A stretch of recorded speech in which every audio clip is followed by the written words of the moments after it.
आपले कर्म आपल्याच वाट्याला येत असतात, आपल्याच पदरामध्ये पडत असतात. पण आपण म्हणतो आपण देवावरती दोष देत असतो. आपण ईश्वराला म्हणतो की परमात्मा असं कसं झालं. परमात्मा तुमच्यामध्ये लुडबुड करायचा बिलकुलही इच्छा ठेवत नाही. त्याला लुडबुड करायला आवडत नाही बिचारायला. तुम्ही बोलवता, त्याच्यासमोर हात जोडता, हे कर ते कर, असं दे तसं दे म्हणून तो त्याची कृपा तुमच्यावरती टाकतो आणि मग तुम्हाला लागेल त्या गोष्टी देतो. पण त्याला लुडबुड करायला बिलकुल आवडत नाही. तो लुडबुडच करत नाही. पण तरीही आपण स्वार्थी माणसं आहोत, खूप स्वार्थी पद्धतीची माणसं आहोत. आपण त्याला बिनाकारणाचा दोष देत असतो.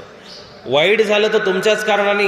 मोटरसायकलवरून एखादा पोरगा पडला, मोठी गाडी एखादी धडकल्यानंतर त्याची चूक आहे.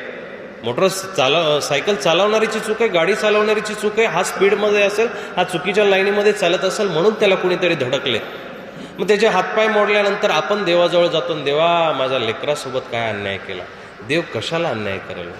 देव न्याय करण्यासाठी बसलेला आहे. देव सगळं पालनपोषण करण्यासाठी बसलेला आहे. भगवद्गीतेना त्याला गतीर भरता प्रभू साक्षी निवासम शरणम श्रुत. तो गतीर भरता सगळ्यांचं भरणपोषण करणारा असं त्याला म्हटलेलं आहे. तो कधीही तुमच्यावरती रागावणार नाही, कधीही तुमच्यावरती रागवत नसतो. पण आपण त्याला तद्भावे त्या पद्धतीनं शरण जाणं गरजेचं. आणि ही गोष्ट माणसाच्या जन्मामध्ये समजत असते. मी तुम्हाला 84 लाखाचा हिशोब देत होतो. 30 लाख पशुपक्षी आहेत. किती आई, किती पशुपक्षी आहे? 30 लाख रुपये. बघितल्यानंतर एखाद्या बाईला झोप येणार नाही.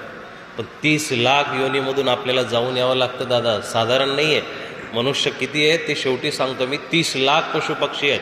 पशुपक्ष्यांमध्ये किती प्रकार आहे? अनंत प्रकार आहे, अनंत प्रकार आहेत पशुपक्ष्यामध्ये. त्याच्यामध्ये सुद्धा नुसते 30 लाख म्हणजे हे मोजायसारखे आहेत की मोजायला ही ब्रीड ते ब्रीड. पण त्याच्यापासून विभक्त होणारे हायब्रीड झाले, त्याच्यापासून विभक्त होणारे आणखी काही होण्या असतील. असे भरपूर प्रकार आहेत. असे 30 लाख पशुपक्षी आहेत. 20 लाख झाडं आहेत, झुडपं आहेत. छोटी मोठी जी झुडपं आपण बघतो शेतामध्ये उगवणारी 20 लाख आहे. 30 लाख आणि 20 लाख किती झाले? 50 लाख. वरचे 9 लाख जलचर किती झाले? एकूण 60 लाख. 11 लाख किडे माकोडे आहेत. बारीक सारीक जे किडे माकोडे बघतो ना आपण, आणि आपण एक खूप सुंदर पुण्याचं काम करत असतो किडे माकोड्यांवरती. करतो की नाही? मस्तपैकी दुकानात जायचं, कृषी सेवा केंद्रामध्ये जायचं, तण मारायचं असेल तर मिरा 71 घ्यायची, आणि किडे मारायचे असेल तर एखादी इंड्रेलची बाटली घ्यायची, दुसरी एखादी विषाची बाटली घ्यायची, आणि ती बाटली घेऊन मस्तपैकी 100-200 लिटरमध्ये कालवायची. आणि सगळ्या टमाट्यावरती फवारा काय मारतील, मिरच्यावरती काय मारतील, मेथीवरती काय मारतील. किती दया केली आपण, नाही? माणूस दयावानाचा पुतळा आहे ना. एवढ्या हजारो किड्या माकोड्यांना मारलं दादा, आणि ते पण झोपेच्या अवस्थेमध्ये. स्वतःच्या स्वार्थासाठी. तुमच्या मालाला भाव चांगला यावा, त्याची नुकसान होऊ नये म्हणून स्वतःच्या स्वार्थासाठी मारलं. का व्यापाऱ्याचा स्वार्थ आहे? कुणाचा स्वार्थ आहे? आपल्या स्वार्थापोटी आपण त्याच्यावरती फवारे मारले, आणि मग त्याच्यातून अनेक जीवाची हिंसा झाली.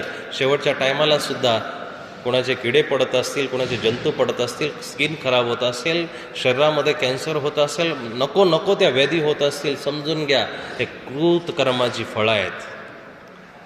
ही कृतकर्माची फळं आहेत. जे केलंय ते दारामध्ये येणार आहे, ते ताटामध्ये येणार आहे. चुकीचं येऊ शकत नाही. प्रवासाला निघाल्यानंतर बायकोनं आईनं शिदोरी बांधून दिली, आणि शिदोरी बांधून दिल्यानंतर 12-1 वाजता उन्हाची ताप पडलेली आहे, आणि आता मस्तपैकी आता सकाळपासून आठवणी शिदोरी बांधून दिलेली, आता थांबले, झाडाखाली थांबले, मस्तपैकी सोबत पाण्याची बाटली आहे, शिदोरी, आणि उघडली शिदोरी. घरून बायकोनं सांगितलं होतं मस्त तुमच्या आवडीची भाजी बनवून दिली, चपाती भाकरी बनवून दिलेली, मस्त रस्त्यामध्ये कुठेतरी झाडाखाली थांबा आणि खाऊन घ्या. तुम्ही त्याच खुशीमध्ये होते. पण जशी भाकरी सोडली, उन्हामुळं त्या भाकरीवरती जी भाजी ठेवली होती ती विटल्या कारणानं जशी शिदोरी उघडली तसा बक्कन वास आला. पहिला घास घेतला, कसा बसा खायचा प्रयत्न केला, कडकडून भूक लागलेली आहे. पण जसा पहिला घास घेतला तसा त्या विटल्याचा वास आला. भाकरही नासली आणि भाजीही नासली. ही शिदोरी जशा पद्धतीनं पाठीमागून दिलेली आहे ती सोडल्यानंतर उपाशी राहावं लागलं. किंवा जशी आहे तशी खावं लागली, तशी पूर्वजन्माची शिदोरी आपण इथं घेऊन आलेले. ती सोडताना तुम्ही विचार करा की आता जर चांगली निघाली तर नक्कीच पाठीमागं चांगलं कर्म बांधून आणलेलं आहे, पण वाईट निघाली तर नक्कीच पाठीमागचे चुकीचे कर्म आत्तापर्यंत घेऊन आले. बरोबर आहे की नाही? पटतंय की नाही? पाठीमागचं कुठंतरी घेऊन आलेलं आहे म्हणून ते आत्ता बेडायला भेटतंय. कोण कोणाच्या माणूस लईत लई काय करू शकतो दादा आई? लईत लई काय करू शकतो? आपल्या दारासमोरचा कचरा दुसऱ्याच्या दारासमोर टाकू शकतो. काय माणसाची एवढीच वृत्ती आहे.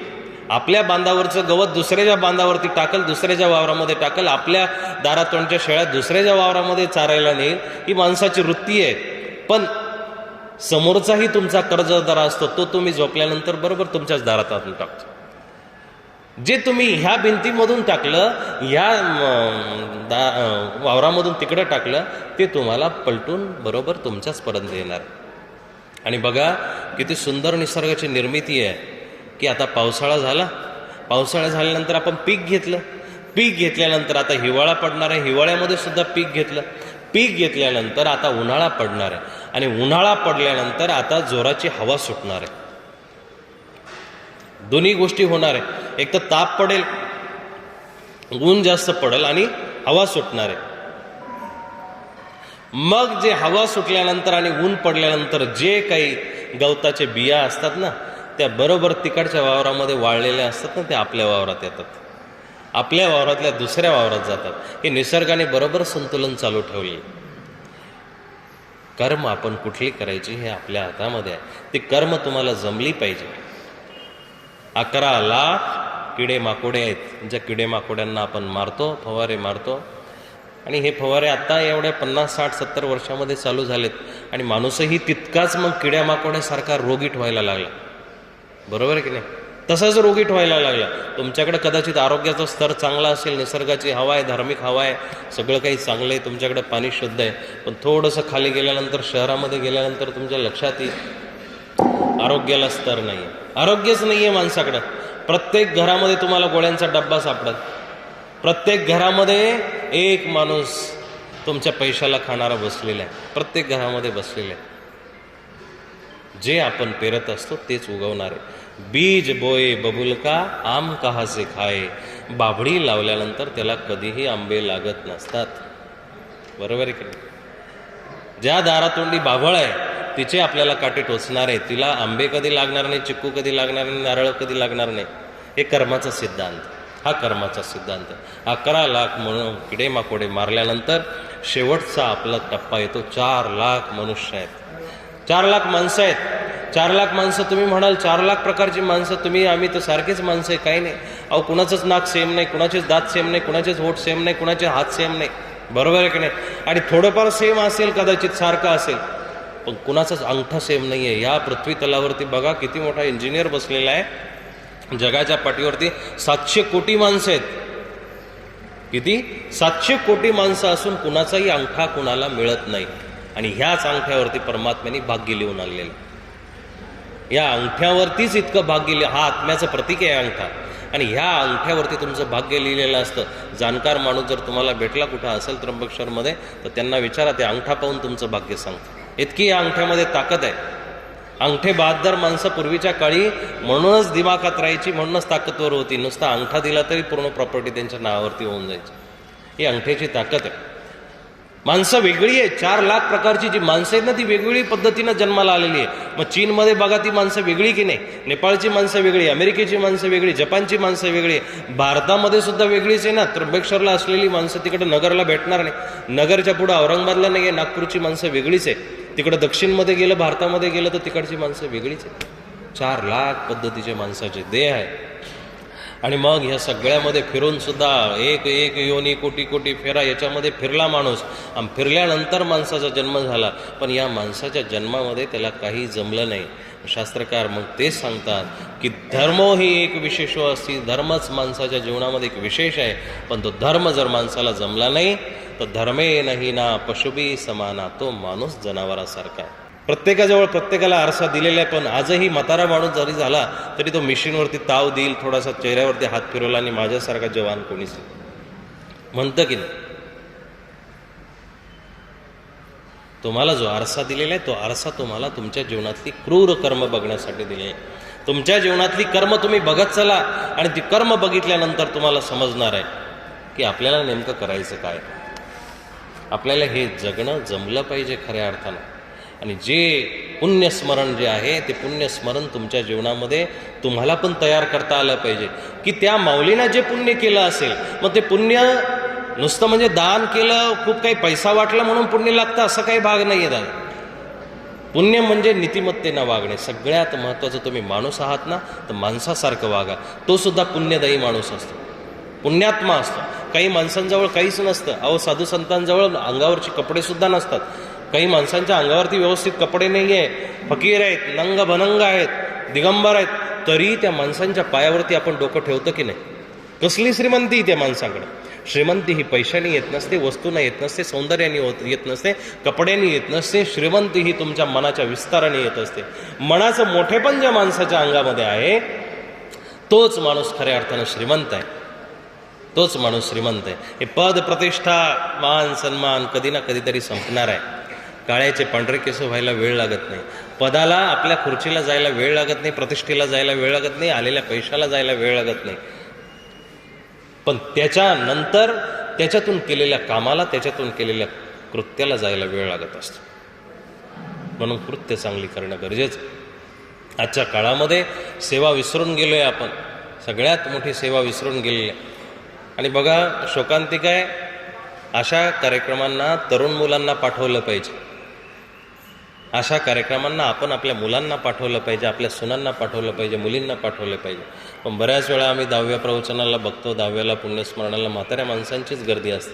म्हातारे माणसं बिचारे करतात ऐकून, थोडं थोडं काही कीर्तन चालू आहे, प्रवचन चालू आहे, स्मरण चालू आहे. तरुणांनी कधी करायचं. तरुण लोकांना प्रपंच जेवढा चिटकलेला आहे तो प्रपंच सोडून त्यांनी स्मरण करणं गरजेचं आहे. ईश्वराचं ध्यान करणं गरजेचं आहे. ज्याला ईश्वराचं ध्यान करता आलं तोच माणूस ईश्वराला प्रिय होत असतो. सेवेचा भाव मनामध्ये असणं गरजेचं आहे.